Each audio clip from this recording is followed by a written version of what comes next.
한 주 동안도 잘 지내셨죠? 지난주 수능이 있었는데 고생한 언니, 오빠, 형, 누나를 향해서 박수 한번 쳐볼까요? 기말 준비 중인 우리 중등부 친구들도 화이팅입니다.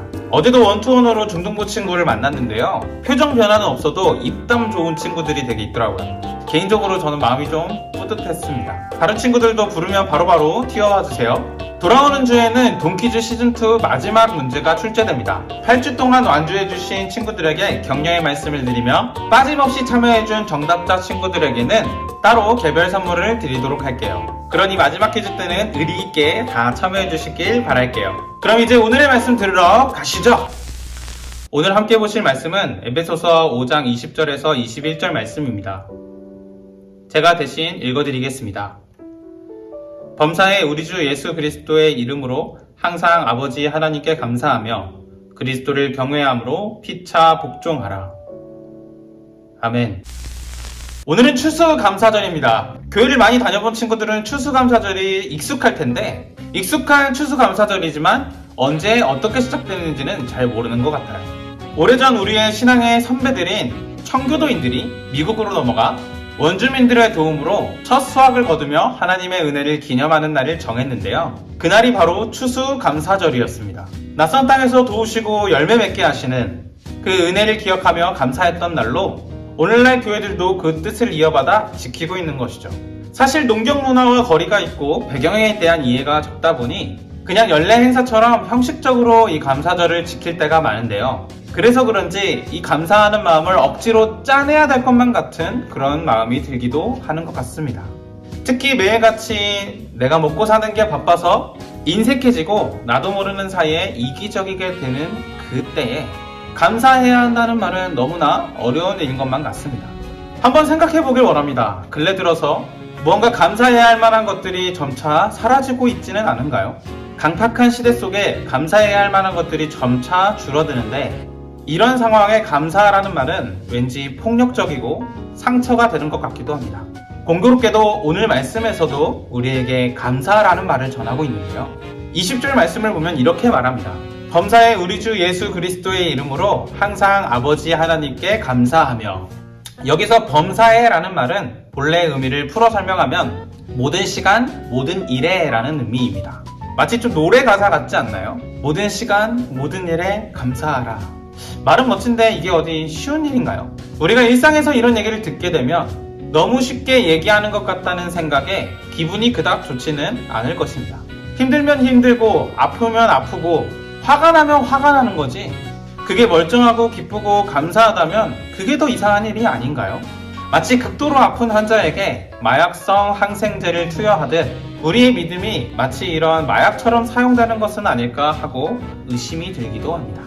이와 비슷한 생각을 했던 역사적인 인물이 하나 있는데요. 바로 독일의 철학자이자 공산주의 혁명가인 칼 마르크스입니다.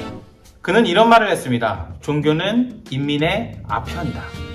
어쩌면 현대 기독교인들에게 이 말은 쉽게 털어버리기 어려운 말인 것 같습니다. 정말 우리의 신앙이 아편처럼 변한 것은 아닐지 마음 한켠에 불편한 마음이 감돌게 되는 것이죠. 여러분, 오늘 본문의 말씀이 과연 그렇게 폭력적이고 마약 같은 주문이었을까요? 우리에게 이런 의심이 밀려올 때 우리는 말씀을 통해 우리가 감사할 수밖에 없는 이유를 발견하게 됩니다. 말씀은 분명하게 말합니다. 예수 그리스도의 이름으로 하나님 아버지께 감사하라. 아무런 근거 없이 아무것도 받은 것 없이 감사한다면 그것은 정말 마약과도 같고 거짓말일 뿐이지만 근거가 있다면 이야기는 달라집니다. 성경은 우리가 감사할 근거를 예수 그리스도의 이름이라고 말합니다. 받지 않은 허황된 것을 보고 감사하는 것이 아니라 예수님의 이름이 이미 우리에게 주어졌기 때문에 감사할 수 있는 것이죠.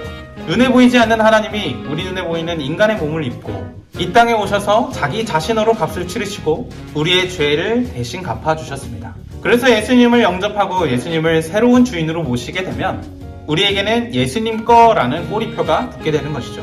부족하고 무력한 내 이름으로 살아가는 것이 아니라 온 땅의 주인이시고 모든 것을 다스리시는 예수님의 이름으로 사는 것이죠. 옛말에 말 한마디로 천냥빛을 갚는다라는 말이 있습니다. 수만 가지의 어려움과 고통이 때로는 말 한마디로 눈 녹듯 사라질 수 있다는 것을 의미하는 말이죠. 우리의 인생이 천냥빛처럼 무겁게 느껴질 때가 찾아올 수 있습니다. 아니 어쩌면 지금 그런 시간을 보내고 계신 분도 있으시겠죠. 그런 상황 속에서 감사하기란 여전히 쉽지 않습니다. 하지만 그런 상황 속에서도 예수님의 이름이 우리의 위로가 되고 극한의 고통과 아픔이 있을 때에도 그 모든 아픔이 보이지 않을 정도로 의지할 능력이 되시고 인내할 힘이 되어 주십니다. 우리는 이 사실을 꼭 기억해야 합니다. 아편과 같은 입에 발린 말은 실체가 없고 우리 스스로를 향해 눈속임을 할 뿐이지만 우리가 누리는 감사의 삶에는 분명한 실체가 있다는 사실을 말이죠. 오늘 이 말을 전하고 있는 바울의 인생도 결코 순탄치 않았습니다. 예수님을 믿는다는 이유로 감옥살이를 해야 했고요. 심지어 돌에 맞아 죽다 살기도 했습니다. 어쩌면 그런 경험들을 갖고 있기에 더욱 당당하게 말할 수 있는 것 같습니다. 힘들고 어려운 순간에 예수님의 이름이 우리의 위로가 되신다는 것을요. 앞으로 우리가 한 주간 살아갈 때에도 이 예수님의 이름이 주는 위로를 경험해 보길 원합니다. 어려운 상황과 아픔을 애써 잊으려 하지 마시고 그 상황 속에서 이미 우리가 누리고 있는 예수님의 이름, 그 구원의 감사를 생각해 보길 원합니다. 오늘은 추수감사절입니다. 평생에 걸쳐 우리가 감사해야 할 감사 제목은 우리에게 주신 예수님의 이름입니다.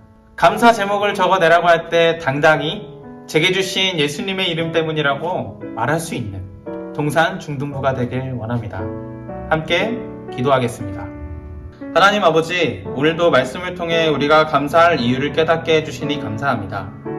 막연하고 불안한 허황된 마약 같은 주문이 아닌 확실하고 이미 우리가 받은 예수님의 이름이 우리의 능력이 됨을 고백합니다.